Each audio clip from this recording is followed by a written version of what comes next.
What How is you up? doing? I'm Oh, doing good. How are I'm you? I'm doing fabulous. Oh my goodness. Okay. There's oh my goodness. Okay. Okay. Before I want to get into what's going on over there.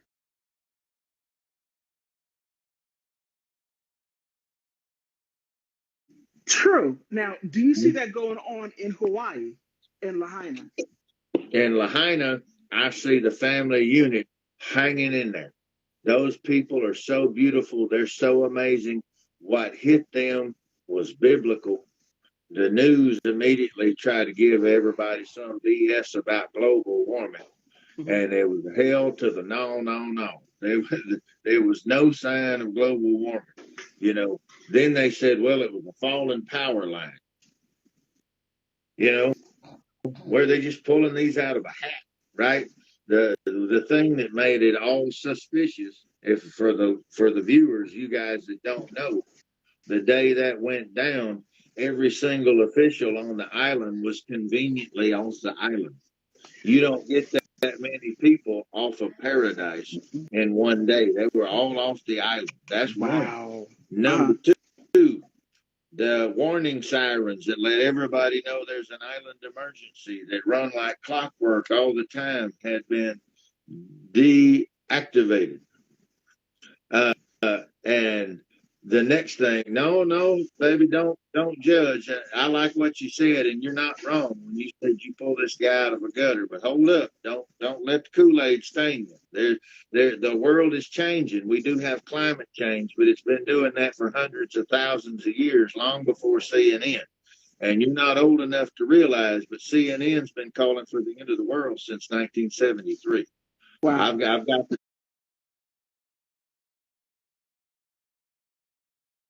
Time magazine photos when it said, what is it? Dirk, what's his name? I'm sorry. I don't want to mispronounce it. Yeah, there he is. Bert Charles. Yeah. No, no, no. That's true. I'm sorry. Yeah. I'm sorry if you disagree. That's one of the, that's one of the upsides to being an old guy is you see how they try to play the same tricks about every 20 or 30 years. And the new kids, the new ones coming up, they get blown out on that. Yeah. Yeah. Yeah, thank you. The real scientist, not on government. See, JML, that's right. The Earth is cooling, but the Earth was warming. Then the Earth was cooling. I've just let me. I'm sorry. I gotta answer this for them. So, guys, check this out. I will tell you, I've held in my hands core samples where they drill 15, 20,000 feet down and they pull out these core samples. This tells you real legit what happens way down in the ground and how long stuff has happened, long before we had propaganda. Okay, Mhm. and real science isn't propaganda. Real science doesn't have a problem being questioned. Right. If you question something and they freak out, ooh, Lord Jesus, that's called a lie. Okay, just fun fact. So over here, so I've held these core samples in my hand that came from Alaska. Alaska. Okay. And what did I see in the fossilized core samples? Palm trees from Alaska. Okay. And this is long before Henry Ford cranked the first Model A rolling out there. That's one. Number two, the core samples also tell us every 22,000 years, the Sahara Desert, the most arid, driest place on the planet, every 22,000 years, the Sahara Desert goes green. It turns into a beautiful, lush savanna every 22,000 years. Also, they never want to bring this up to my buddy Bert. I don't know if Bert's still in the room. I hope he is. But so 780,000 years ago, people left Africa, the Great Migration out of Africa, 780,000 years ago, guys. When they left Africa, they followed green corridors. Why were the corridors only green? Climate change. It had been going on back then, 780,000 years ago. Henry Ford didn't start rocking and rolling with the first car until the late 1800s, early 1900s, when we first started getting automobiles. Additionally, you've got a small ice pole up on Mars. It's been melting. And we've never had, other than the Tesla car that got fired up there, we've never had a car up there on Mars. I don't think the Tesla cars made it that far. It's just kind of floating around. It drives like my mother-in-law. It just kind of wanders around. But anyway, yeah. But no, that's legit. That's it's no. The climate change is happening. You are correct. Climate change is happening, but it's a cycle. You see, we've been around, let's say 150,000, the version of us, Homo sapiens sapien. We've probably been around, let's just say 300,000 years. Let's go way past what they're currently saying. 300,000 years. The Earth has been here for 4.5 billion years. Why? It survived meteor strikes. It survived asteroids, solar flares. Why do you think that we're suddenly so amazing and so powerful that we're going to rock it? No, we're a temporary infection on our worst day. Yeah. That's what we are. And most of it is the people who are pushing you guys and telling you guys, oh, we got to do the new Green Deal. It's because they've already invested a whole bunch of personal investment money into this. They've picked the winners before the race. Yeah. Okay. And they're using your tax money to fund their profit. Okay. I'm like, sorry. Whenever I want to, I love it when kids, young people, not kids, you grown, when young people challenge me, I love it because I want to be able to answer myself. I'm never afraid of a question. I will try to tell people to always be respectful. Don't start off cussing and saying ignorant stuff because you were born to be a king or a queen. Don't belittle yourself by presenting yourself wrong. Always use respect. Right. Yes, ma'am.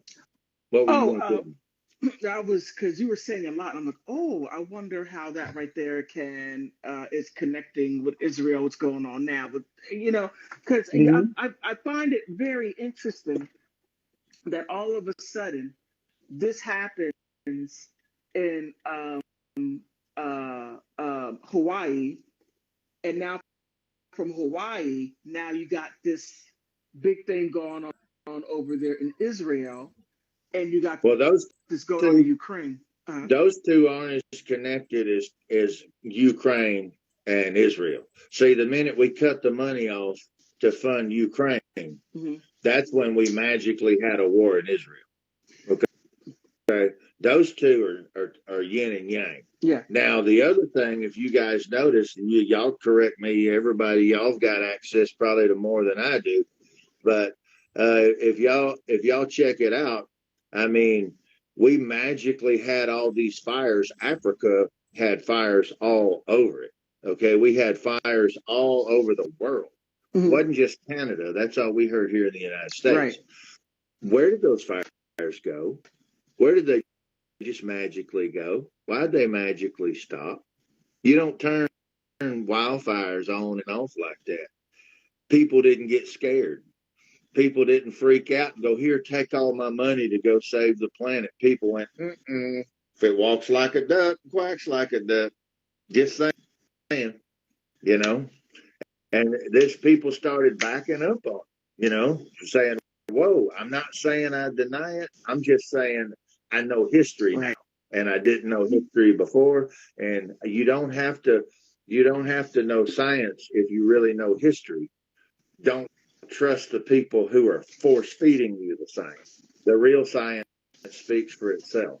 When people have to twist your arm and say you'll be locked down, you'll have all these things that you can and can't do. Yeah, I'm sure in California, I did not mean to diminish that. California has been burning for the last 15, 20 years. It seems like it's a cycle over there. But a lot of that had to do with they wouldn't let them go through and do any cutting. And so you had all the old growth mixed in with the new growth. And it's a little bit different also on the, see, Bert Charles, too much stupid for me. That's all right. You'll come around. I'm used to it. That's all right. You don't even have to say thank you. I'm giving it to you for free, kid. But let's be respectful, okay? Yeah. In California, let's put it like this. There are certain conifer trees in California. This is pretty amazing. in the Pacific Northwest primarily. I don't remember the type of tree.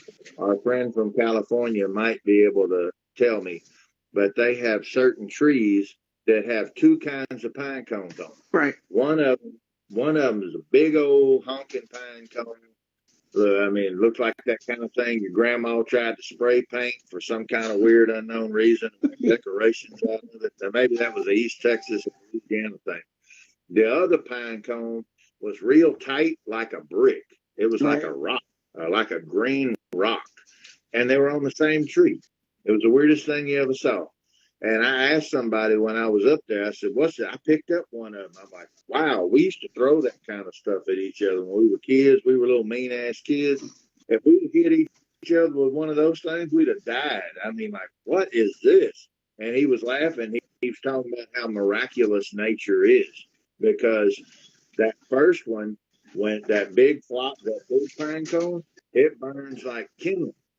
I mean, whoosh, it's real. If there's ever a fire, that thing will go whoosh. But that little rock pine cone, it takes so many hundreds of degrees for that thing. And then when it to heat up, and it'll heat up like a rock and down in the ashes. And then when it starts cooling off, all those little petals will spring open and throw the seeds out. So this tree benefits every time there's a fire. It spreads its seeds everywhere. And it supercharges the seedlings. The whole thing. And this was a forestry guy telling me this. That was the craziest thing I'd ever heard in my life. But that was super awesome. And that's in California, there seems like there's a lot of fires. There's always, my whole life, there's always been a lot of fires in Northern California. But that is. But to what you were asking me about Lahaina, the family structure is powerful. Everything about their culture is built around the family and the extended family. And they are still hanging in there. And even when Maui got completely cut off, they brought in all these other people from the other islands bringing help. When we had no help from the mainland coming, they went right back to being the islanders that they were, the amazing aloha people. And they came rolling in on jet skis, little boats, any dinghy, any little boat they could get over there in. They had all the supplies they could carry, making runs back and forth to help Maui. It was so devastating, though. People had no idea. They had shut down. They had looked. All the officials were gone. Before it happened, right before it happened, they ended up bringing in this guy who was the incident commander for FEMA, the same guy who was the incident commander for the Las Vegas shooting, which is still under wraps and still sealed, and nobody will let you know what happened there to this day. Wow. That same FEMA incident commander was the incident commander in Maui, magically. Okay? So you've got that. You've got the officials were off the island. Then simultaneously, the sirens were deactivated. And then they turn right around and they cut the water off so you can't fight the fire. Right. And then you have an island with a wildfire on it, right? So explain this to me. If it's an electrical thing, why are you bringing SWEPCO or whoever your electric company is out there to try to fix the power lines when there's a massive evacuation going on? That doesn't make any sense. It doesn't. Okay. That's about as effed up as a football bat. It makes no damn sense no matter how you look at it. And so what they did is they used those electric company trucks to block the roads. And then the police are right out there with them, making sure people wouldn't go around the electric company trucks. And that's why all the cars are still sitting there. Okay. That's where these people were trying to evacuate, the only way they could get out. Okay. And so these people were all stuck. And if you look, like, let's say, okay, there's a car in a garage and the house catches fire in the garage. Okay. If the whole house burns down with a car in the garage, because of the tight space and you're surrounded by all the fuel, right? You're going to have that furnace effect. And well, it's going to melt down the metal. Okay, Oh, okay. it'll get hot enough to compromise the metal, like the alloy wheels and stuff. They'll liquefy because you've got all that fuel in close proximity all the way over and around these cars or that car to heat that car up in that garage, and that car will melt. Okay. The problem is that's what the reaction you'll get from a car in a burning garage. But out there, many of the cars that were melted down had nothing within 30, 40 feet of them. There was nothing close by. There were no trees. You had some grass about this tall. Grass ain't going to do that. That's what you're asking. I was going to get into that. Okay. You didn't have the fuel around everything to melt it down like that. Okay. So how in the hell did that happen? The wind didn't do it. I'm sorry. The wind is not blowing that little bit of grass and that fire. The wind did not do that. Okay. You might have got a car or something eventually to ignite, but even that one car, you would only been hitting the other cars from one direction. It wouldn't have just melted everything completely down like it did. So we have to ask ourselves, if nothing was around it that could generate that kind of heat, and obviously the dirt didn't just spontaneously heat up like it would from lava or something. You only got one other direction where it's going to come from. Yeah. And then when you start looking at all the cars, if y'all go back and look at them, a lot of them look like they got a shadow around. Now, would that have something to do, because I did a video on YouTube. And did you say do? YouTube about high energy beams. No, high energy. So to me, based on what you're describing, and I'm looking at these pictures, I see melted stuff, but everything else was fine. But except for that. So let me add a little bit of this before I ask you my question. I was in DC, looking at the what is it called? The Navy Yard, from where I was. I look up and then I see these funny looking helicopters that had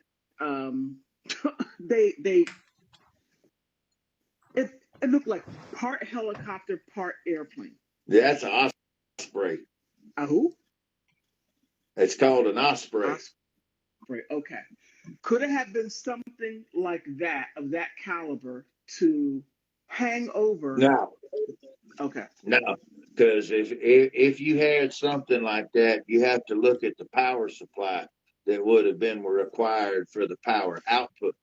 And there would have, for the kind of power output that we saw, there's all kind of stuff showing these planes with nose cone lenses and everything else. But this is all conjecture, but I would ask you, if something was going to have a big enough power output for that, because you also have to factor in the actual atmosphere. It breaks down or dilutes a beam, so it would have to be powerful enough to start with such a magnified pulse in the point of origin that it would have to be beyond the atmosphere to be able. Well, I mean, I wouldn't say outer. That's a relative term. I might just say floating around up there. It's high enough I can't see it. There's a long way before you go out of atmo. There's a pretty good. We got a lot of room up there. There's a lot more than people realize. But the thing is here's my question. Okay, I'm still on the what was it? Because everybody wants to say it was global warming. Then people want to say it was the wind or a power line that did it. Well, here's what I know didn't make any sense. All those cars are going to melt to the ground, but right next to them, you've got a dry telephone pole Mm-hmm. covered in creosote, which is flammable, and it's not even scorched. So I get that green stuff, trees with sap in them and things like that, they wouldn't necessarily burn up. The leaves might take a hit, but the tree itself would start sprouting again with just a basic small grass fire. Then a bigger brush fire, it becomes, hotter, and you've got more fuel, more small wood that can burn. The conifer trees